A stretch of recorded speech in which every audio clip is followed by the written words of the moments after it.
Rekap alur cerita Reborn Rich episode 3. Tanah yang dimiliki Dojun 9 tahun lalu sekarang telah bernilai 24 miliar. Tentu itu angka yang fantastis bagi anak muda yang baru berusia 20 tahun. Setelah mencairkan uang itu, ia langsung menukarkannya dengan dolar Amerika Serikat dan pergi bersama ayahnya ke Festival Film New York. Di sana ia menyarankan ayahnya untuk berinvestasi dalam distribusi film Titanic. Ayahnya pun mempercayainya karena sebelumnya Dojun pernah meminta ayahnya untuk berinvestasi pada film Home Alone untuk Natal, yang menghasilkan keuntungan besar untuk bisnis mereka. Dan di sini Dojun juga tak sengaja bertemu Mason Oh, salah satu investor di perusahaan PowerShare yang sedang memilih bisnis yang akan dia berikan investasi.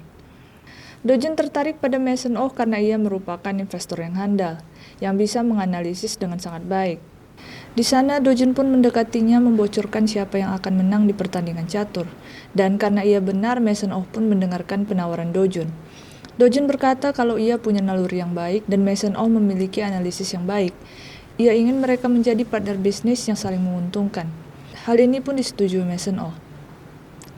Kembali ke Korea, Dojun pun memulai perkuliahannya. Kakeknya juga mengirimkan supir untuknya karena jarak rumah dan kampusnya cukup jauh.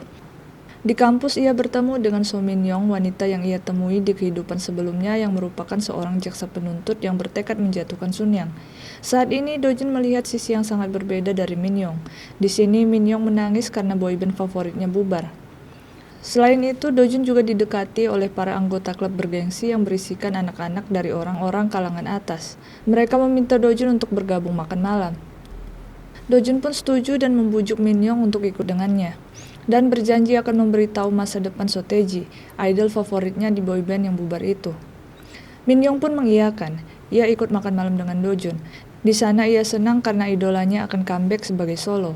Namun ia cukup tidak senang karena ia dibawa ke klub bergengsi itu. Ia merasa bukan bagian dari orang yang memiliki privilege. Di sini Dojun mengatakan pada Min Young kalau ia salah, karena ia memenuhi kualifikasi dari klub ini.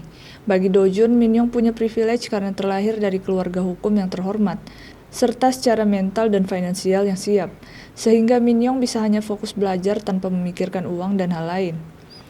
Sepanjang episode 3 ini, perusahaan Hando Steel menjadi perdebatan di Sunyang. Kakek meminta putranya untuk mengakui sisi Hando Steel yang akan bangkrut, tanpa menggunakan uang. Ini adalah ujian dari kakek untuk mencari penerusnya. Tapi sejauh ini kakek tidak melihat putranya itu bisa berbisnis dengan sangat baik seperti dirinya. Ketika Dojun kembali dari Amerika Serikat, ia melihat berkas Hando Steel di meja kakeknya, dan ia langsung memikirkan sesuatu. Ternyata di akhir episode 3, Dojunlah yang meminta Mason Oh untuk membeli Hando Steel yang ia perkirakan bernilai 500 juta dolar. Orang-orang jadi bingung kenapa perusahaan bangkrut itu dibeli semahal itu. Tapi Dojun mengatakan itu adalah nilai masa depannya. Kakek yang mendengar berita kalau Hando Steel akan dibeli oleh PowerShare dengan 500 juta dolar pun mencurigai kalau ada yang sedang memainkan papan catur. Ia adalah dalang dari semua ini, orang yang menghalangi Sun Yang, karena membuat harga perusahaan yang bangkrut itu menjadi mahal. Padahal kakek sangat menginginkan Hando Steel ini untuk mengembangkan bisnisnya.